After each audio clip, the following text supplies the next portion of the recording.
புழல் சிறையில் உள்ள ரவுடி வெள்ளக்காளி நீதிமன்றம் அழைத்துச் செல்லும் போது லஞ்சம் பெற்றுக்கொண்டு சலுகைகள் வழங்கியதாக 3 காவலர்களை சென்னை காவல் ஆணையர் பணியிடை நீக்கம் செய்திருக்கிறார். இது தொடர்பான கூடுதல் விவரங்களோடு இணைகிறார் எமது செய்தியாளர் கதிரவன். வணக்கம் கதிரவன், உங்களிடம் இருக்கும் தகவல்களை சொல்லுங்க.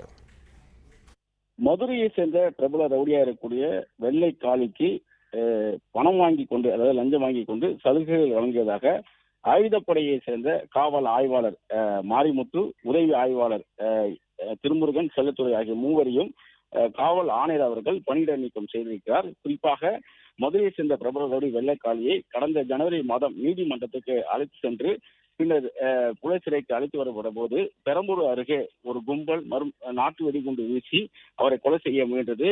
ஒரு ஓட்டல் ஒன்றில் உணவு அருந்தி கொண்டிருந்த போது இந்த சம்பவமானது நடைபெற்றது. இதில் துப்பாக்கி சூடு நடத்தியதனால போலீசார் திருப்பி துப்பாக்கி சூடு நடத்தினால வெள்ளைக்காளி உயிர் தப்பினார். போலீசாருக்கு லேசான காயங்கள் ஏற்பட்டது.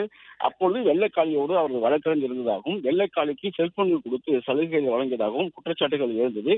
இது குறித்தான துறை ரீதியான விசாரணையில் தான் லஞ்சம் பெற்றுக்கொண்டு தொடர்ச்சியாக ஆயுதப்படை காவலர்கள் நீதிமன்றத்துக்கு அழைத்து செல்லும் போது வெள்ளைக்காளிக்கு சலுகை வழங்குவது தெரிய வந்தது. அதன் அடிப்படையில் உதவி ஆய்வாளர் திருமுருகன் மற்றும் செல்லத்துறையும் அதே போல வெள்ளைக்காளியோடு யாராவது செல்ல வேண்டும் என கையெழுத்திட்ட காரணத்தினால ஆயுதப்படை காவல் ஆய்வாளர் மாரிமுத்தும் பணியிட நீக்கம் செய்யப்பட்டிருப்பதாகவும் தொடர் விசாரணைகள் நடைபெற்று வருவதாகவும் தெரிவிக்கப்பட்டிருக்கிறது.